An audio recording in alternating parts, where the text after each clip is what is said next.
G'day, how you going? Ian Apples here, acrylic guru from Australia. Welcome to my studio. I want to teach you beginners how to paint in acrylic. I'll put the size of the canvas on the screen and also get the colours that I'm using running up. And a big shout out thank you to Kjpargeter for this image I got from a free website called Free Picks. All right, so it's quite simple. It's my last canvas, so I'm going to make use of it. I just want to do something quick and easy, but the size, you put this on a certain size and hang it on your wall, it's going to be eye-catching, okay? And it's very cold here, so I've got left my jumper on underneath my lab coat because it's quite nippy, but bearable. All right? So get on over here and I'll show you what we're going to do, all right? So I have my foreground laid out here, and the sky's going to take up this half of the canvas. I will be using a pouncer today as well, so if you haven't got a pouncer, you find a brush that'll work for you. But these, if you can, go and find them in the art and craft shops. They come in handy not only for painting but all sorts of different types of arts and crafts. Now down here I've got some craft white, I call it craft white, and some retardant. Now I'm going to mix them both together with my putter on a brush. I call this a putter on a brush because it puts the paint on and it don't muck around. Okay, so I'll just crisscross this and push it right into that canvas there, and I'll put it on with me putter on a brush. I'll get down to the area where my foreground is going to be. There we go. Okay, I've got it on there. Chucked it on there any old way. I'm going to come to the tip of this brush now. See how all the paint's moved up and there's not much there?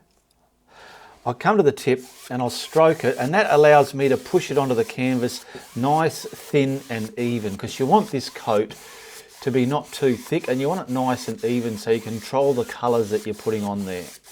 Too easy, you can do it. Now down here I've got Australian Sienna. Now just use an orange if you don't have this, or you can use a yellow oxide and make an orange with that because you want it an earthy orange. This is going to look quite orange when I put it on the canvas. So I want to get this all around the edge of my sky here. I don't want it in the middle. We'll see how we go. Look how honey caramelizing that is. That looks beautiful. I'm loving that. I'll pick up the rest of it. It's mixing with that white. You know what, I'm just going to do the whole footprint of it and I'll get the glare in it later. Okay, I've got that on there. Pushing it left and right. It's a nice Australian sienna. Looks gold, love it. Stroking it and stroking it. Now this is a less is more painting. I know roughly where my foreground's going to be. I want to get the glare, so I'm going to use the pouncer now and picking up my Indian yellow. I'm just going to get it right on there like that. No mucking around about it. Look at that. You got that right in there, didn't you, Ian? That's right. I want it right in there. See, I'm going to get a bit of white with it. There we go, because that's very transparent. I want a nice bright yellow in the middle of that colour there. I want this about here. So I'm going to put it on. Get it on there, put it on, and then start bringing it around like this. So I've got a yellow vibe going. It's a yellow vibe into that Australian sienna. I've put a little bit of white with it. Now what I'm going to do, while I'm using the pouncer, I want to get it to the area where I want. So I want it coming bigger and bigger in a circle, and then I'll grab a blending brush and my trusty kitchen cloth so I can sit that down and fade it and blend it softly so it looks pleasing to the eye. What I feel, I want to get a bit of white into that because I feel it is clashing a bit. Let's just see. There we go. It's a bit brighter yellow. I wanted it a bit brighter yellow. So there we go. I don't want to come too far out. That'll do. Now I'll fix all the inside up there. Now look at that. It looks very separate, but we have got the orangey and the yellowy. So what I want to do is I want to grab this brush. First I'll stamp all those big, because I used a pouncer, I'm stamping all those big pouncer stipples down a lot softer, making them a bit more smaller and pleasing to the eye. And now, before I start blending that into the Australian sienna, look at everything there. I want to wipe that. That's why I have these kitchen towels. And I want to just fade this now. Look, stamping it, having a look at one side, and I want to kind of pull it into this colour here, and you'll see it's pretty much like being airbrushed. This side here, I'll show you this side here as I finish it, and we'll see the difference, just how you can do this. Have a look at this side compared to that side. But it's a beautiful glare, I'm loving that. Righto, down here now, I've got a smaller pouncer, and I've got my titanium white, which is this one here if you want to know. It's not that craft paint. That's got no grunt in it. This one's got more clarity, okay? And it's very opaque, meaning it's solid. It's not weak and naffy. And I just want to do the same thing again, but in the center, making it more white and brighter.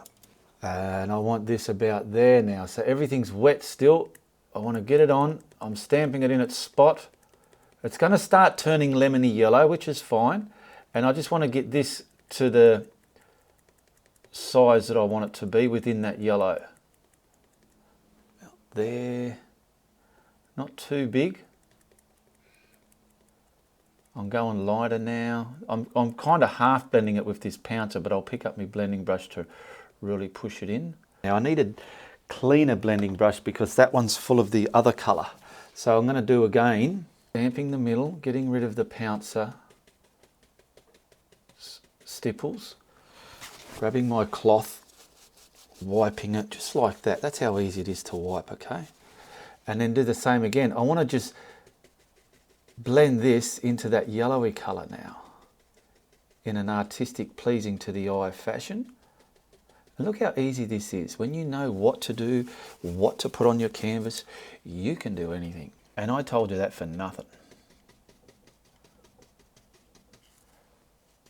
Now, if you like what you're seeing here, share, like and subscribe. Give me a comment, say hello and tell me where you're from, and I'll say hello back to you. Now, I would like the middle of that, probably a little bit more glary right at you.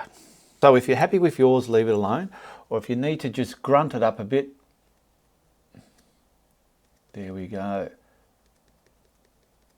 Easy tiger, easy tiger. That'll do. That will do it. Just the very edge of that, watch.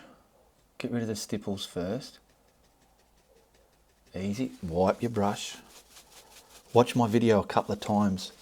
Now some of these videos might look real easy, but when you don't know what to do and you think you know what to do, you might be excused for thinking I'll make it look easy, where it is easy when you know what to do. When you think you know what you're doing, it's not easy. But when you know what you're doing, it is easy. And a lot of you out there are proof of that. Now there we go. I feel I've got beautiful radiating type of vibe in my sky. Now give that a dry so you can put the foreground on. All right, I want to block in the bottom with this burnt umber, but I don't want it to be burnt umber. Here we go, we're going to blackulate the burnt umber. Just so it's a dark vibe, that's what I want. And I can make a lighter colour of this as well. Now this is a less is more painting, so there's not much in this painting, but you put it on a decent sized canvas, practice and practice, and put it on there and put it on your wall. It'll be a beautiful art piece, absolutely beautiful. So I want to block this in. I'm going to inculate it a bit, meaning just putting some more water onto the brush, just so as, look at that, it's spreading better now. And I'm going to just brush it up to me area, and then I'll kind of detail it to where I want it to go. Beautiful colours, browns and oranges. This line doesn't have to be hard because it's going to be kind of grassy. Now this paint, the yellowy colour, that's got that craft paint retarder under it. I have dried it because it's in the same day. If I press too hard, it could dig into it, make it rubbery, and start bringing, see how you can see a little bit of white there? You could start causing grief. So if you want, that's why I say watch the video a couple of times, you can mask this area up so you don't get that retarded paint underneath the surface where you're going to add your detail. So I've dried that. I've got a scratchy brush, so I've got a fan brush here. Let's see if I can get just some scratchy stuff like this going up.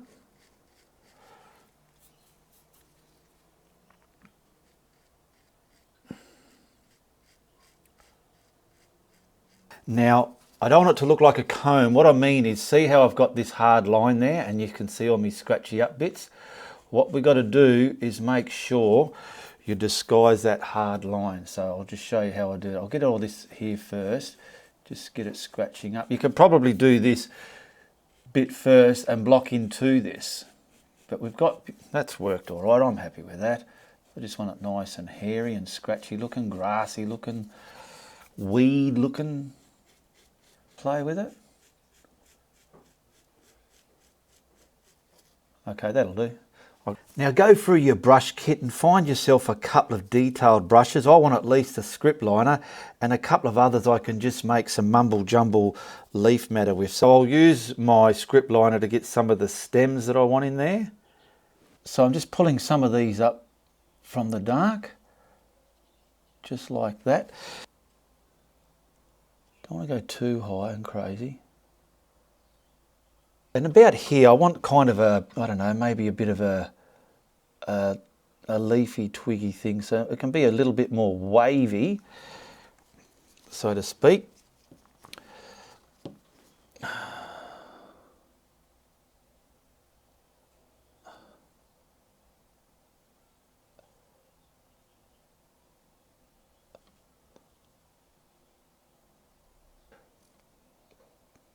Just get them any old way, some short, some long. Over here I'd probably like something a bit tall, just on this side here, nice and thin, come a little bit fatter. And I'll do one for now, but I want something like this, built up, a bit different.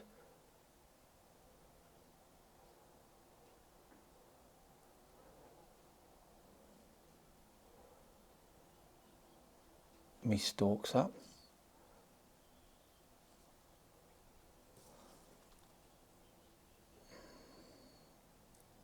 Okay, I've done a bit of blocking in there with those little detail, these cattail types here. Now I'm grabbing a different detailed brush. I've loaded it up, and just something like on here I can get some like things that look like leaves. Now, I've got to wet the paint again because I want these to be a one-shot stamping effect, like do it in one stroke, and I want them to be kind of sharp. So, now I'll get some leaves on this side here, just some leaves. Some out there. Now I just feel this brush is making some leaves for me, so I chose to use this brush. They're just dancing off those sticks like that. I think I might bring this one a bit bigger in front of the sun there. There we go. And this is just filling in simple but effective artistic vibes of shadow and that in front of the sunlight. And you'll see, now I'm looking in there, that's a little bit too dum-dum-dum, so I need to get some other bits, gap filling it up a bit. I probably want some this type of stuff on these ones. Get a lot of them down the bottom as well, blocking in, making it look very busy down there. Now don't get too complacent and in a rush. Look at them, they're starting to go from nice ones to snotty looking things. You want to keep them looking graciously and great. Some can have some big solid ones on there. And it's just a matter of backwards and forwards, looking at it, getting it the vibe you want, silhouetted, so it doesn't look mumble jumble. It's got some rhythm and rhyme and reason to it, so it looks like something. Because the last thing you want is someone looking at your work and just kind of scratching their head wondering, well, what's that? What's that bit there? Over here can probably be like a bigger lily kind of leaf. Look at that. I'm getting the bottom of it sharp. See there, the bottom, and then I'm just pushing the top of it out. Look at that. Bottom of it sharp, push it out. Something like that, I don't know. I'd like to get a nice thin one way up there from somewhere. Now this thing here looks flat, so I would like to kind of give it some kind of dimension so it's not looking flat. So I might just come straight over like that and just distorting the flatness of it all.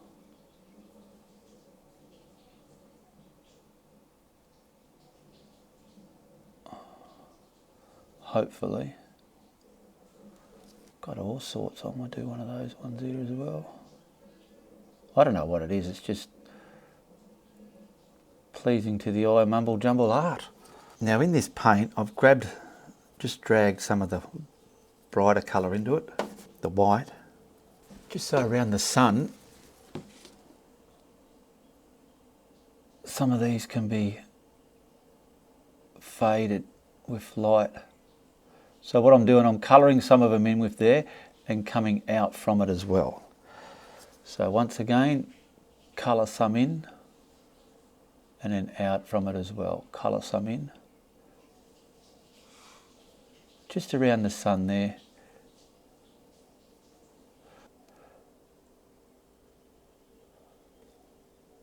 Got this one as well, a bit glaring up. This one as well. And some of that one. And I think that's done the illusion. Say the side of that. So before I put something in the foreground here, just in front of it, I just want to get like a lonely trunk with some light hitting it. This bit here, that's going to be behind the trunk, I want to grab just some of the brighter colour of it, just so it'll set it back and add distance. So grab some of this, and I want that trunk to come up here somewhere, so I'm just going to, not too much, get a lot of that off. I just want to create something like this.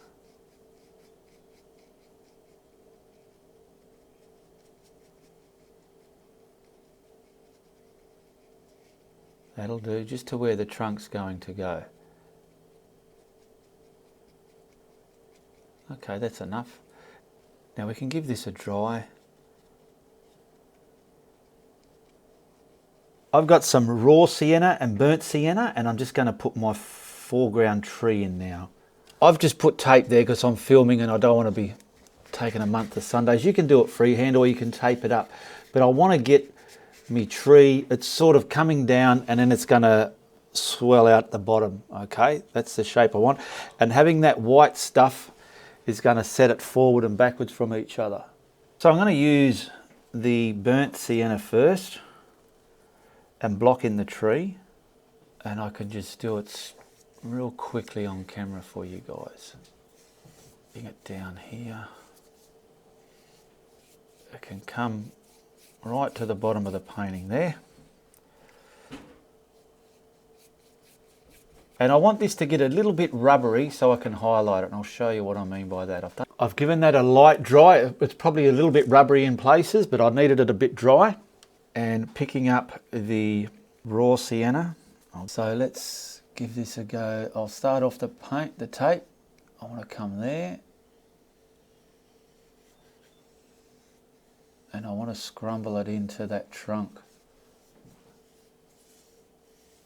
So we can put this on, play with it. I'll show you what I mean by playing with it. Getting it where you want.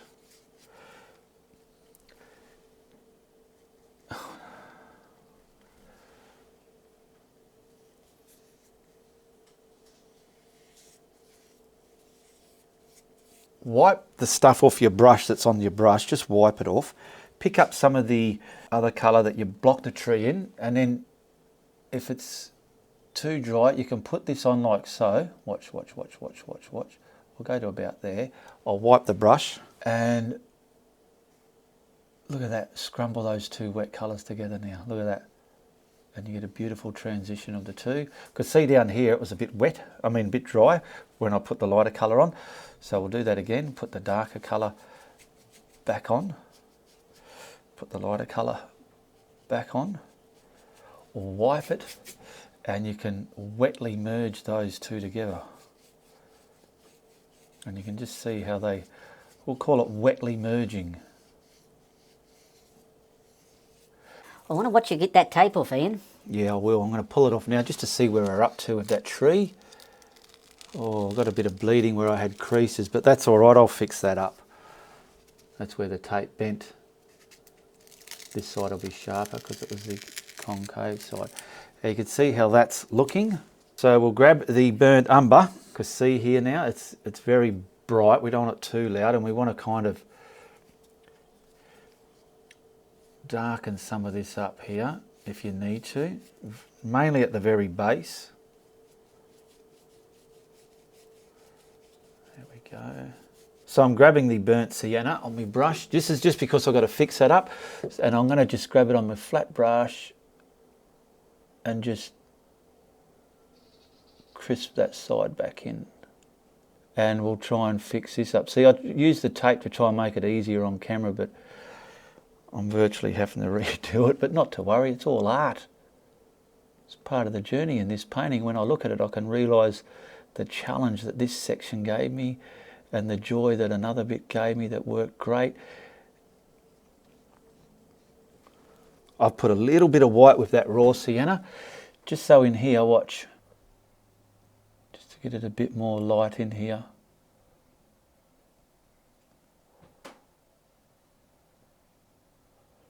Get it right to the edge. You don't want a dark line on the edge, it'll look wrong. Just getting the light hitting certain areas of that trunk.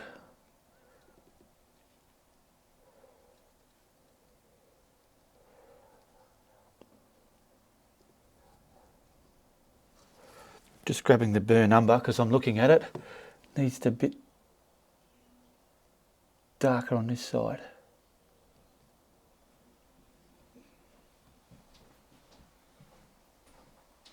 And just down here at the bottom, I'm coming now in front of that. See this white stuff I put down?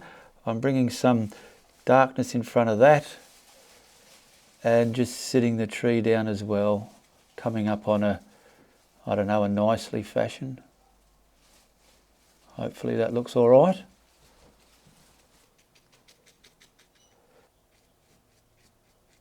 I want it scratchy there we go. Like I did up there. I'm just going to sign it down here and then we'll reveal it by removing the masking tape. And I always like to take this opportunity to thank my YouTube channel members and my patrons who support me every month. If you want to become a patron, hit the patron tab, it's in the link in the description below, and hit the join tab on my YouTube channel here if you want to become a YouTube channel member.